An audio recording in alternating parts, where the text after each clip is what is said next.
தண்டனைன்னு கிடச்சா 2 வருஷம் கடுங்காவல் தண்டனை, 6 வருஷத்துக்கு எலெக்ஷன் நிற்க முடியாது. விஜய் வந்து கொள்கை எதிரிகிட்டவே போய் காலில் விட வேண்டிய சூழல் வந்துச்சு அப்படின்னா விஜயுடைய அரசியல் கேரியர் ஓவர், ஃபினிஷ். ஜனநாயகம் படத்தை இன்னைக்கு சென்சார் போர்டு அதிகாரி வந்து லீவ் போட்டு போகிறேன்னு போகிறாரு. அதை எதிர்த்து கூட பேசக்கூடிய வக்கீல்ல உங்களுக்கு திறமை இல்லை, திறன் இல்லாத ஆள் வந்து கையெழுத்து போடுறியா இல்லை தூக்கி உள்ளே வைக்க அதிகாரில் அப்படி பிடிச்சி உள்ளே வைக்கான்னு மிரட்டினா எஸ்ன்னு சொல்லிட்டு வரப்போம். நான் வேற என்ன பண்ணுவோம்? எலெக்ஷன் வரைக்கும் நீ தாங்குவேன்னு கூட தெரியலையே என்னம்மா, அதுக்குள்ளே போய் பிஜேபியில் சங்கமிச்சிருவ போல தெரியுது. இப்போ எப்படி உன்னை நம்ப முடியும்? கிறிஸ்தவ முஸ்லீம் சிறுபான்மையினர் வந்து உன்னை நம்பி வருவாங்க. அதெல்லாம் ஒருத்தே இல்லை என் பொண்டாட்டி பிரச்சனை அப்படின்னு நடிகர் ஒரு தலைவர் மேடையில் சொல்கிறார். கல்யாணமே ஒருத்தர் இல்லையா, உன் ஒய்ஃப் ஒருத்தர் இல்லையா, உன் குழந்தைங்க ஒருத்தர் இல்லையா, இல்லை நீ ஒருத்தர் இல்லையா, நீ பொண்ணு மாப்பிள்ளை மாதிரி போய் நிற்கிறேன்னா ஒரே காரில் இறங்கி வர எப்படிப்பட்ட சைக்கோவா நீ இருப்ப? தற்கொலை கூட்டம் இருக்குன்னு சொல்லி எக்ஸ்போஸ் பண்ணி காமிச்சதுல தலைமை தற்கொலைக்கு நம்ம உண்மையிலேயே பாராட்ட சொல்லணும். அடுத்த முதல்வர் ஸ்டாலினுக்கு வந்து முதல் காரியம் வந்து இந்த தற்கொலையெல்லாம் வந்து சைக்காலஜிக்கல் ட்ரைனிங் கொடுத்து இந்த தற்கொலைகளெல்லாம் முதல்ல மாற்றணும்.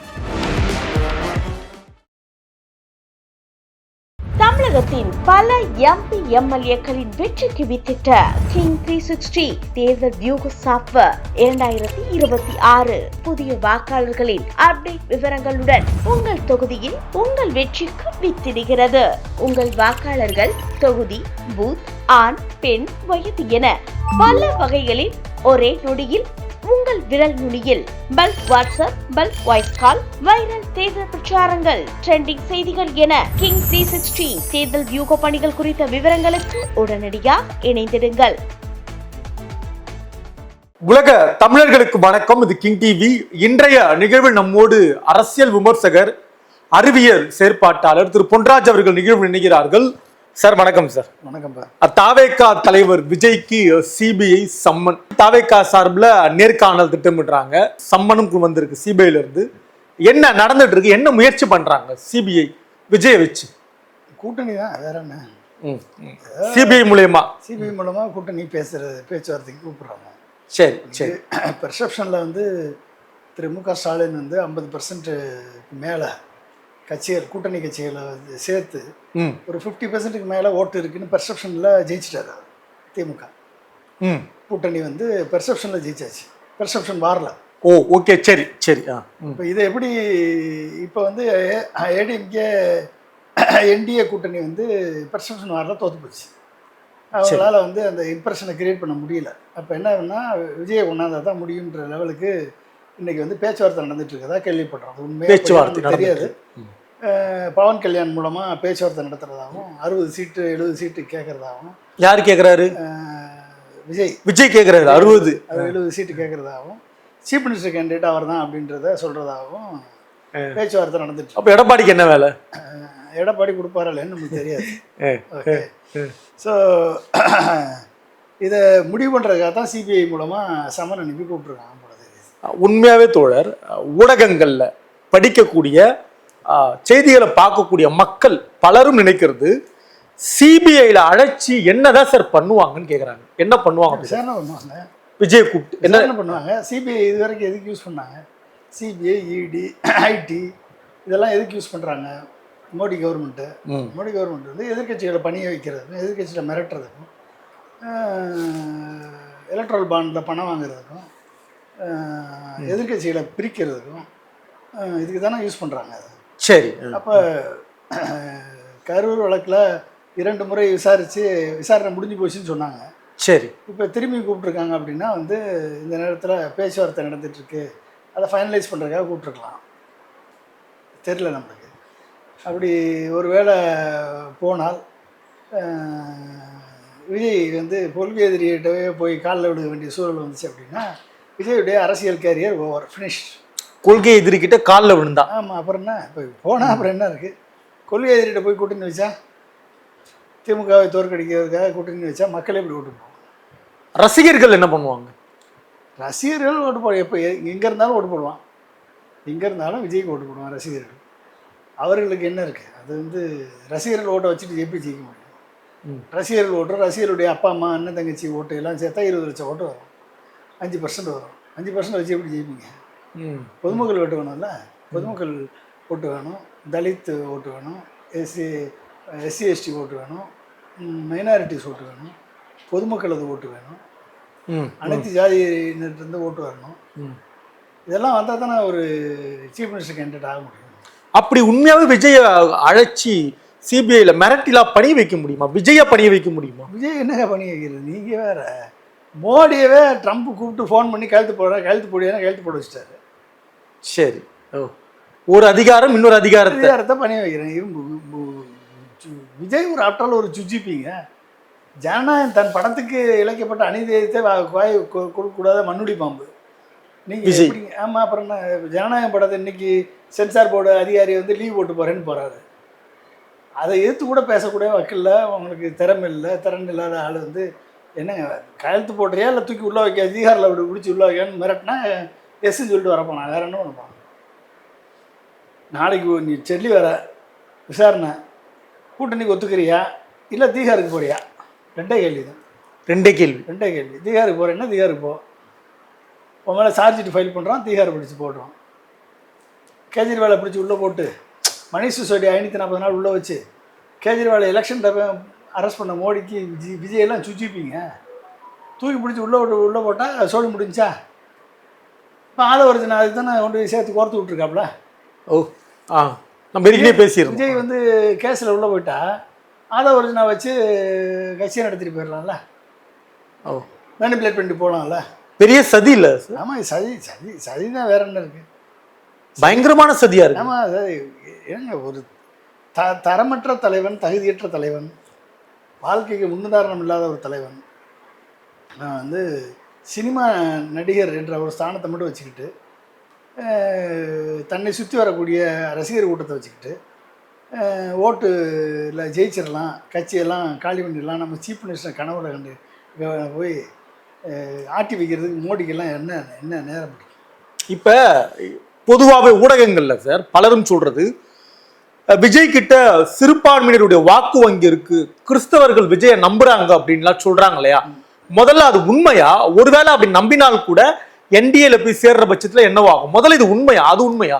கிறிஸ்தவர்கள் வாக்கு வங்கி எங்க இருக்கு? எங்க ப்ரூவ் பண்ணாங்க? எந்த எலெக்ஷன்ல கண்டெஸ்ட் பண்ணாரு? அவர் ஒரு கிறிஸ்தவர், எங்களுக்கான பிரதிநிதி அப்படின்றாங்களா? கிறிஸ்தவர்கள் சர்ச்சை எல்லாம் இடிக்கப்பட்ட போது எங்க போனார் இந்த கிறிஸ்தவர்? சர்ச்சை இடிச்சாங்கல்ல இப்போ 25 அப்போ எங்கே போனார் இந்த கிறிஸ்தவர்? மணிப்பூரில் சர்ச்சை அடித்தப்போ எங்கே போனார் இந்த கிறிஸ்தவர்? கிறிஸ்தவர் அநீதி இழைக்கப்படும் பொழுது இந்த எங்கே போனார் இந்த கிறிஸ்தவர்? ஏன் ஜோசப் விஜய்னே வைக்க வேண்டியதுனா பேரா? ஏன் விஜய்னு வச்சுருக்கேன்? நீ கிறிஸ்தவன்னா கிறிஸ்தவனுக்கு உண்மையாரு, இல்லைனா கிறிஸ்தவன் இல்லை நான் வந்து அனைத்து மதத்தினருக்கும் பொதுவானவர்னா பொதுவானவன்னு சொல்லிட்டு போ. நீ எங்கே உண்மையாக இருக்க கிறிஸ்தவனுக்கு? சொல்லு, என்ன கிறிஸ்தவனாக இருக்க? நீ கிறிஸ்தவனாக இருக்கிறதுக்கு என்ன தகுதி இருக்குது? அப்போ உன்னை நம்பி எப்படி வருவான் கிறிஸ்தவர்கள்? அது கிறிஸ்தவர்கள்னா அந்தளவுக்கு விவரம் தெரியாத ஆளுங்களா கிறிஸ்தவர்கள்? ஓ, சொல்லுங்க. இஸ்லாமியர்கள் விவரம் தெரியாத ஆளுங்களா? ஓ, அப்புறம் அப்போ இந்த வாதமே முட்டாள்தனமான வாதம் இல்லையா?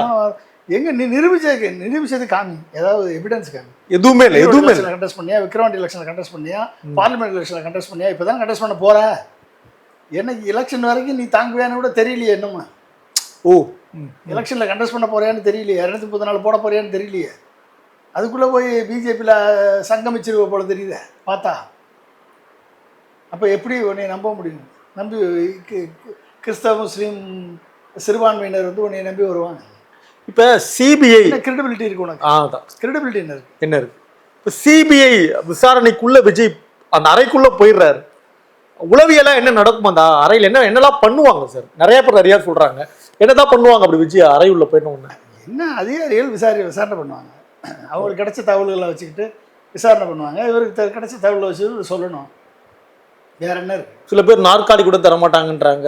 அதெல்லாம் பல மணி நேரம் அவரை தனியாவே அமர வைக்கிறது அப்படின்னு பண்ணுவாங்க. அதெல்லாம் பண்ணுவாங்களா? சைக்காலஜிக்கல் அட்டாக் எல்லாம் இருக்கும். என்ன பண்ணுவாங்க அது மாதிரி? அது தனியாக உட்கார வைப்பாங்க.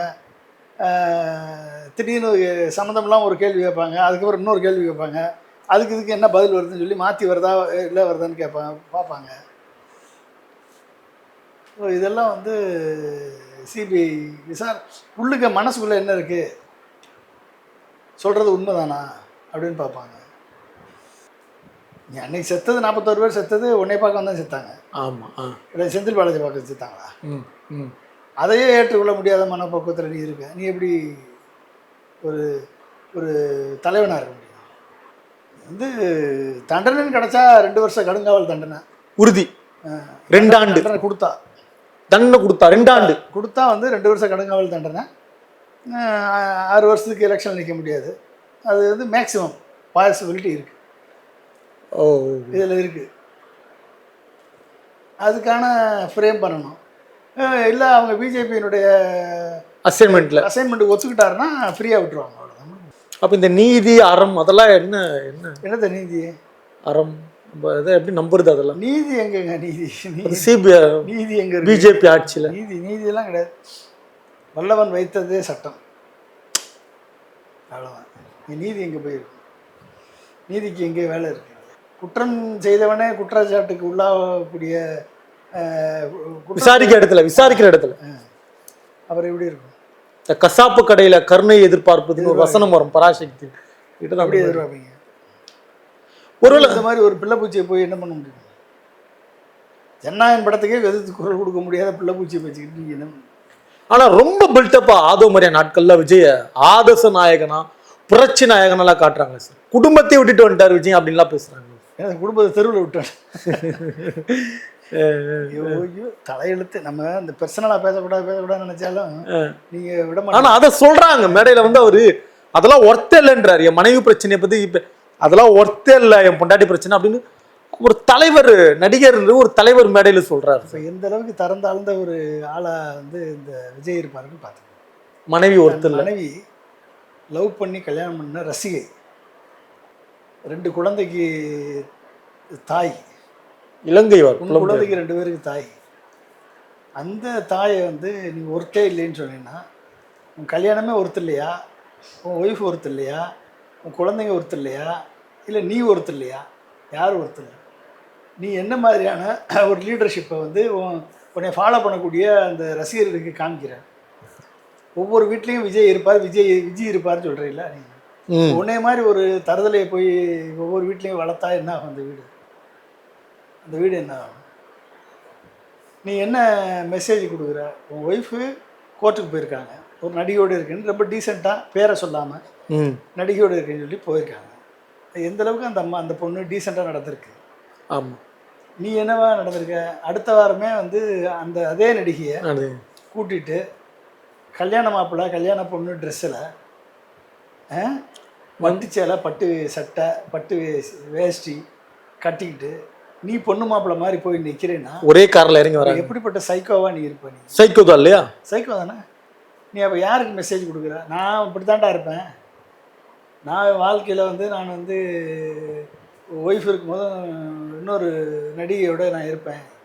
நீ யார் கேட்குறதுக்கு? நீ யாரை மிரட்டுற? நீ யாருக்கு மெசேஜ் கொடுக்குற? நீ உன்னைய ஃபாலோ பண்ணக்கூடிய லட்சக்கணக்கான இளைஞர்கள் இப்படி என்னை மாதிரி இருங்கன்னு சொல்கிற நீ, அவ்வளோதானே? அப்படி தானே சொல்கிற? அப்போ உன்னை எப்படி நான் எத்தனை வட்டம் சொல்லியிருக்கேன் நான், நீ பணம் வாங்கிட்டு போதை மருந்து அடிக்கிற மாதிரி நடிக்கிற, பணம் வாங்கிட்டு வன்முறையாளனாக இருக்க, பணம் வாங்கிட்டு துப்பாக்கி எடுத்துக்கிட்டு சண்டை போடுற, பணம் வாங்கிட்டு ரவுடித்தனம் பண்ணுற, பணம் வாங்கிட்டு தண்ணி அடிக்கிற படத்தில். இதெல்லாம் பார்த்தவன் ரசிகன் பணத்தை கொடுத்து பணத்தை செலவழித்து அப்பா அம்மா பணத்தை பிடுங்கி அவன் தண்ணி அடித்து ரவுடியாக மாறி, போதைப்பொருள் கடத்துறவனாக மாறி, போதைப்பொருள் விற்பனாக மாறி, போதைப்பொருளுக்கு அடிமையாகி, ரவுடித்தனத்துக்கு அடிமையாகி, சினிமாவுக்கு அடிமையாகி அவன் வந்து வாழ்க்கையை தொலைச்சி தெருவில் நிற்க போகிறான். அப்போ அவனுக்கு நீ சொல்லக்கூடிய பக்குவம் என்ன? என்னை மாதிரி நீங்கள் இருங்க அப்படின்னு சொல்கிற. உன்னை ஃபாலோ பண்ணக்கூடிய பெண்கள் எப்படிப்பட்ட பேச்சு பேசுகிறாங்க? குப்பைக்காரன் வச்சிருக்கான் 3 பொண்டாட்டி. என் புருஷனோட எனக்கு விஜய் தான் பிடிக்குன்றேன். ஒருத்தி குப்பைக்காரன் வச்சிருக்கான் 10 பொண்டாட்டி குப்பைக்காரன் வச்சிருக்கான், எல்லாரும் வச்சிருக்கான், நான் வைக்கக்கூடாதுன்னு ஒருத்தி சொல்கிறான். அப்போ இன்னொருத்தி சொல்கிறான் நான் அக்காவும் இருப்போம், தங்கச்சியாகவும் இருப்போம், பொண்டாட்டியாகவும் இருப்போன்றான். அப்போ இப்படிப்பட்ட விவசாயிகளை வந்து விவசாயிகளை உருவாக்குற நீ. அப்போ இந்த மாதிரி விவசாயிகளை உருவாக்கக்கூடிய தற்கொலை தலைவனாக இருக்கு. ஒன்று வந்து நம்ம விஜயை பாராட்டணும். எப்படி பாராட்டணும்? தமிழ்நாட்டில் ஒரு கல்வியறிவு அதிகமுள்ள தமிழ் சமுதாயத்தில் இப்படிப்பட்ட தற்கொலைகளும் இருக்காங்கன்றத உலகத்துக்கு வெளி காமிச்ச பெருமை தற்கொலை விஜய்க்கு வந்து நம்ம பாராட்டணும். ஓ, இப்படிப்பட்ட தற்கொலைகளும் நம்ம மத்தியில் இருக்கானா? இப்படிப்பட்ட தற்கொலைகளும் நம்ம மத்தியில் இளைஞர்களும் இளம் பெண்களாக இருக்காங்களா? ஒரு வரைமுறையே இல்லாத ஒரு தற்கொலை கூட்டம் இருக்கா? அடையாளப்படுத்திட்டார். இப்படி ஒரு கூட்டம் இருக்கா அப்படின்றத நம்மளுக்கு வந்து வெளிப்படுத்தி காமிச்சதுக்கு விஜய்க்கு நம்ம நன்றி சொல்லணும். ஏன்னா இந்த தற்கொலைகளை தான் நம்ம முதல்ல சரி பண்ண வேண்டியது இருக்குது. இப்படிப்பட்ட தற்கொலைகள் தான் வந்து நாட்டை கெடுத்து குட்டிச்சோராக்கி, வீட்டை கெடுத்து, வீட்டை ஒன்றும் இல்லாமல் ஆக்கி, ஒரு குடும்பத்தை நாசப்படுத்தி, ஒரு திருமண முறையே நாசப்படுத்தி, ஒரு ஒரு அரசியல் அறிவு கொஞ்சம் கூட இல்லாமல் வாட்ஸ்அப் யூனிவர்சிட்டியில் பழகி, இன்ஸ்டாகிராம் யூனிவர்சிட்டியில் வாழ்ந்து, அவதூறா பேசி, இன்ஸ்டாகிராம் வாழ்ந்து அவதூறாக பேசி, அவதூறாக நடந்து, பெற்றோர்களுக்கு மனச்சுமையை ஏற்படுத்தி, உன்னை பெறும்போது எவ்வளோ கனவுகளோடு பெற்றிருப்பாங்க அந்த பெற்றோர்கள். இந்த பெற்றோர்களுக்கு மனச்சுமையை ஏற்படுத்தி, அந்த பெற்றோர்களுக்கு வந்து ஒரு மிகப்பெரிய ஒரு செலவு இழுத்து விட்டு, அந்த பெற்றோர்களுக்கு வந்து இந்த மாதிரி தற்கொலைகளோட ஃபேனுன்னு போய் பேட்டி கொடுத்துக்கிட்டு, இப்படிப்பட்ட ஒரு தற்கொலை கூட்டம் இருக்குன்னு சொல்லி நம்மளுக்கெல்லாம் தெரியாமல் இருந்திருக்கு பாருங்க இத்தனை நாள். ஆனால் தற்கொலை கூட்டம் இருக்குன்னு சொல்லி எக்ஸ்போஸ் பண்ணி காமிச்சதில் தலைமை தற்கொலைக்கு நம்ம உண்மையிலேயே பாராட்ட சொல்லணும். அப்போ அடுத்த முதல்வர் ஸ்டாலினுக்கு வந்து முதல் காரியம் வந்து இந்த தற்கொலைகளெல்லாம் வந்து சைக்காலஜிக்கல் ட்ரைனிங் கொடுத்து இந்த தற்கொலைகளெல்லாம் முதல்ல மாற்றணும் அப்படின்னு. அது மட்டும் இல்லை, எதிர்கால சமுதாயத்தை மாற்றணும்னா 9ஆம் வகுப்பு 10ஆம் வகுப்பு 11 12 arts and science graduation engineering and medical, இந்த 7லையுமே வந்து மெடிக்கல் அண்டு இன்ஜினியரிங் உட்பட பொறியியல் உட்பட லா யூனிவர்சிட்டி இதெல்லாம் சேர்த்து ஜென்ரல் ஸ்டடீஸ், அதாவது சிவில் சர்வீஸுக்கு எழுதக்கூடிய ஜென்ரல் ஸ்டடீஸ், அதில் வந்து சயின்ஸ் இருக்குது, டெக்னாலஜி இருக்குது, வரலாறு இருக்குது, புவியியல் இருக்குது, சோசியல் சயின்ஸ் இருக்குது, ஹிஸ்ட்ரி இருக்குது, ஜியாகிரஃபி இருக்குது, கரண்ட் அஃபேர்ஸ் இருக்குது, மேத்தமெட்டிக்ஸ் இருக்குது. இது எல்லாமே வந்து மொத்தமாக வந்துடும். 9ஆம் வகுப்புலேருந்து 10, 11, 12 டிகிரி எல்லாமே மேண்டேட்டரி சப்ஜெக்டாக மாற்றணும். சரி. மாற்றி தமிழ்நாடு அரசியல், தமிழ்நாடு வரலாறு, தமிழ்நாடு கலாச்சாரம், தமிழ்நாட்டுடைய பண்பாடு, தமிழ்நாட்டுடைய சமூக நீதி இயக்கங்கள், தமிழ்நாட்டுக்கான பகுத்தறிவு இயக்கங்கள் எப்படி பாடுபட்டது, சுதந்திர வரலாறு உட்பட, இந்த வரலாறு உட்பட சுதந்திர போராட்ட வரலாறு, எத்தனை தொகுதி இருக்குன்னு சொல்லணும். இது எல்லாத்தையுமே வந்து நம்ம வந்து 9th மேண்டேட்டரி சப்ஜெக்டாக வைக்கணும். இன்ஜினியரிங் காலேஜ் போனால் கூட இந்த சப்ஜெக்டில் வந்து இவ்வளோ மார்க் இருக்கணும்னு வைக்கணும். சரி. அப்போ தான் நீ இன்ஜினியர் ஆக முடியும். சரி. மெடிக்கல் போகணுன்னா கூட இந்த சப்ஜெக்டில் வந்து இவ்வளோ மார்க் இருந்தால் தான் நீ மெடிக்கலே போக முடியும். லா போகணும்னா கூட இந்த சப்ஜெக்ட்லேருந்து இவ்வளோ மார்க் இருந்தால் நீ லா போக முடியும்னு மேண்டேட்டரி சப்ஜெக்டாக மாற்றணும். சரி. மாற்றினா தான் ஒரு தலைமுறையை நம்ம திருத்த முடியும். ஏற்கனவே இந்த தற்கொலை கூட்டத்தை சரி பண்ணால் தான் இன்றைக்கி இருக்கக்கூடிய பெற்றோர்கள் ஆவது ஓரளவுக்கு திருந்துவாங்க. அதுக்கு தனி ப்ரோக்ராம், ஸ்பெஷல் ப்ரோக்ராம் போடணும். தற்கொலை மேம்பாட்டு திட்டம் அப்படின்னு ஒன்று போடணும். இதெல்லாம் பண்ணால் தான் இது நடக்கும். ஓகே. அப்போ இப்படிப்பட்ட ஒரு கூட்டத்தை வச்சுக்கிட்டு அருண்ராஜ் ஐஆர்எஸ்ன்னு ஒருத்தர் ஜாயின் பண்ணார். இலவசத்தை எதிர்த்தார். உரிமை தொகை கொடுக்கலாமா, பஸ் பாஸ் கொடுக்கலாமா அப்படின்னு அவங்க மீட்டிங்லேயே வந்து இலவசத்தை, சர்க்கார் படத்தில் இலவசத்தெல்லாம் எரிச்சாங்க. இன்றைக்கி அதே இலவசத்தை அறிவிச்சிருக்காரு யார்? திரு விஜய் அவர். அதை எழுதி கொடுத்தது யார்? அருண்ராஜ் ஐஆர்எஸ். காப்பி அடித்தது எங்கே? சந்திரபாபு நாயுடு இருந்து. சந்திரபாபு நாயுடு எங்கேருந்து காப்பி அடித்தார்? தமிழ்நாட்டில் இருந்து. தமிழ்நாடு ஏடிஎம்கே டிஎம்கே எடுத்து காப்பி அடித்து சந்திரபாபு நாயுடு போட்டார். அந்த சந்திரபாபு நாயுடு காப்பி அடித்து இங்கே கொண்டாந்து போடுவோம். இந்த சினிமாவில் டப்பிங் படம் எடுப்பாங்களே, காப்பி அடிச்சு அந்த மாதிரி. இதில் தெலுங்குல நல்லா ஓடின படம் தமிழில் டப் ரிலீஸ் பண்ணுறது. இவருடைய திட்டத்தை வந்து பார்த்தீங்கன்னா எல்லாமே வந்து எதுவுமே புதுசு திட்டம் கிடையாது. எல்லாமே நடைமுறையில் இருக்குது. எல்லாமே நடைமுறையில் இருக்கக்கூடிய திட்டம். இந்த திட்டத்தில் இவர் சொல்கிறது என்னென்னா 2 இம்பார்ட்டண்ட் ஃப்ளா இருக்குது. இதில் சொல்கிறேன், மொத்தமாக அதை கால்குலேட் பண்ணி பார்த்தீங்கன்னா 10 திட்டம். இந்த 10 திட்டத்தை செயல்படுத்தினா 1,20,000 கோடி வேணும். எவ்வளவு? 1,25,000 கோடி. 20,000 கோடி வேணும். இவர் என்ன சொல்கிறாரு? ஊழலை நிறுத்தினால், ஊழல் செய்யாமல் இருந்தால் அதிலிருந்து அந்த பணத்தை வச்சு நான் இதை செயல்படுத்திடுவேன்றாரு. டேய், மொத்தமாக இருக்கக்கூடிய கமிட்டட் எக்ஸ்பெண்டிச்சர் போக சேலரி, பென்ஷனு, இன்ட்ரெஸ்ட் பேமெண்ட்டு, அப்புறம் வந்து லோன் ரீபேமெண்ட் 60,000 கோடி, கேபிட்டல் எக்ஸ்பெண்டிச்சர் 57,000 கோடி, இதெல்லாம் போக 30 அமைச்சர்களுக்கு 30 மினிஸ்ட்ரிக்கு இருக்கக்கூடிய தொகையை 1,30,000 1,50,000 கோடி தான் இருக்கு. அந்த 30 மினிஸ்ட்ரி அதை தான் போட்டு திட்டங்கள் செயல்படுத்தணும். சரி, அதுலேயே நீ வந்து ஊழல் பண்ணுறாங்க, லஞ்சம் வாங்குறாங்கன்னு நீ சொல்கிற, ஓகே ஒத்துக்குவோம். ஏடிஎம்கே ஊழல் பண்ணுது, டிஎம்கே ஊழல் பண்ணுது. ஊழல் பண்ணி ஒரு 25,000 கோடி இருந்து 30,000 கோடி ஊழல் பண்ணுறாங்கன்னு வச்சுக்கோங்க. இந்த 30,000 கோடியை 40,000 கோடி விட வச்சுக்கோங்க. 40,000 கோடி வருஷத்துக்கு ஊழலில் போகுது, மேலேருந்து கீழே வரைக்கும், கான்ட்ராக்ட் வரைக்கும் ஊழல் வரைக்கும் போகுது ஊழல். 40,000 கோடியை சேவ் பண்ணிட்டேன்னு வச்சுக்கோ. உனக்கு அந்த ட்ராக் ரெக்கார்டு இல்லை, முதல்ல கிடையாது. ஏன்னா 100 ரூபா டிக்கெட் 1000 ரூபாய்க்கு விற்றவன், நீ ஊழல் பற்றி பேசக்கூடாது, தகுதி இல்லை. ஓகே, லக்ஸரி கார் வாங்கிட்டு அதுக்கு டேக்ஸ் கட்டாதவன், நீ ஊழலை பற்றி பேசக்கூடாது, உனக்கு தகுதி இல்லை. 2வது, 6 சினிமா படத்தில் நடிச்சுட்டு 6 மடங்கு சம்பளம் வாங்கிட்டு 1 மடங்கு சம்பளத்தை மட்டும் இன்கம் டேக்ஸில் காமிச்சு அதில் 42% ஏமாத்துறவன் நீ. அதுக்கு ஃபைன் போட்டது உயர்நீதிமன்றம் 1.5 கோடி. நீ ஊழலை பற்றி பேசக்கூடாது. இல்லை சார், இப்போ நீங்கள் இந்த ஊழலை பற்றி சொல்கிறீங்க இல்லையா, இவ்வளோ சொல்கிறீங்கல்ல, இதெல்லாம் மக்கள் மத்தியில் எடுபடுமான்னு கேட்குறாங்க அவங்க. எடுபடலைங்க. இது என்ன ரொம்ப இருக்குது. அப்போ ஊழலை பற்றி பேசுறதுக்கு ஒரு தகுதி வேணும்லங்க. இப்போ நீ எல்லா ஊழலும் பண்ணிட்டு திமுக அதிமுக சொன்னால் எப்படி ஏற்றுக்குவாங்க? சரி, நீ விக்கிரவாண்டி மாநாடு, மதுரை மாநாடு கணக்கு அமைச்சு அது வரைக்கும் காட்டினேன். சரி, 37 பேருக்கு 20 லட்சம் கொடுத்த ஓம் பணமா அதை வச்சுன பணமா? கரெக்ட், அதுவும் கணக்கு சொல்லலை, காமிக்கல. இப்போ நீ போகிறதெல்லாம் போகிறே, இது யார் பணம்? ஓப்பனாக இருக்கியா நீ?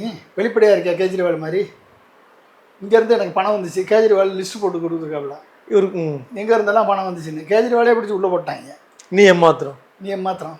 அதாவது சார், இன்னொன்று கூட சொல்கிறாங்க, காலையில இருந்து விஜய் அவர்கள் என்டிஏ கூட்டணியில் வந்தால் 200 சீட்டு ஸ்வைப் அப்படின்றாங்க. வெற்றி யாருக்கு?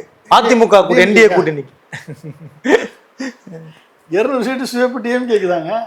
விஜய் அந்த பக்கம் போனால் கூட. ஆமாம், நீ அந்த பக்கம் போனாலே சோழி முடிஞ்சில்ல, கிரெடிபிலிட்டி போச்சுல. அந்த பக்கம் போன உடனேயே உன் மேலே இருக்கக்கூடிய பொதுமக்கள் ஓட்டம் உனக்கு வராதில்ல, அதெல்லாம் சீமானுக்கு போயிடும் அந்த ஓட்டெல்லாம். இப்படி யோசிச்சு பாருங்க, திமுகவை வீழ்த்தணுன்றதுக்காக ஒரு அணி பலமா வருது இல்லையா? திமுக எதிர்ப்பு ஓட்டு வந்து நீ பிஜேபி கூட்டணியோ ஏடிஎம்கே கூட்டணிக்கு போனீங்கன்னா அந்த ஓட்டு சீமான் 3வது இடத்துக்கு வந்துடுவார், 2வது இடத்துக்கு கூட வரலாம். இது நடந்தா விஜய் போயிட்டா. ஆமா, ஆனா 200 எழுதிட்டு இருக்காங்க காலில இருந்து. அதிமுக கூட்டணி விஜய் 200 கிடைக்குமா? 50% மேல இருக்கக்கூடிய திமுக தான் 200 கிடைக்கும். நீ வேலை 200 எழுதிட்டா, ஒருவேளை அமித்ஷாவுடைய அருளால், இவிஎம் அருளால், எஸ்ஐஆர் அருளால் 200 வந்தாலும் வரலாம், சொல்ல முடியாது. அது தவிர நீ தானா வாங்க வரதுக்கு வாய்ப்பு இல்லை ராஜா, வாய்ப்பு இல்லை. விஜயோட எதிர்காலம் என்னவாதான் சார் இருக்கு? கூட்டணியை வச்சுதான் தெரியும். விஜயோட எதிர்காலம் சங்கீதாட்டம் இருக்கு, திரிசாட்டம் இருக்கு. எதிர்காலம் அவங்ககிட்ட தான் கேட்கணும், விஜய் எதிர்காலம் என்னன்னு. ஏன்னா அவங்ககிட்ட தான் அடகு வச்சிருக்காரு. அதனால திரிசா ஆக்டிவ் பாலிடிக்ஸில் இருக்காங்க. இப்போ சரி, கருத்து சொல்லிட்டு இருக்காங்க. அப்போ வந்து நீங்கள் வந்து சங்கீதா பிரச்சனை.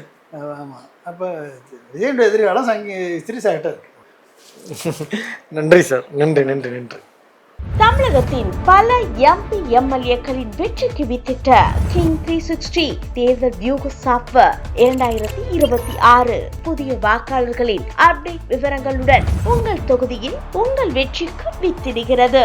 உங்கள் வாக்காளர்கள் தொகுதி, பூத், ஆண், பெண், வயது என பல வகைகளில் ஒரே நொடியில் உங்கள் விரல் நுனியில் bulk WhatsApp, bulk voice call, viral தேர்தல் பிரச்சாரங்கள், ட்ரெண்டிங் செய்திகள் என கிங் 360 தேர்தல் வியூக பணிகள் குறித்த விவரங்களுக்கு உடனடியாக இணைந்திடுங்கள்.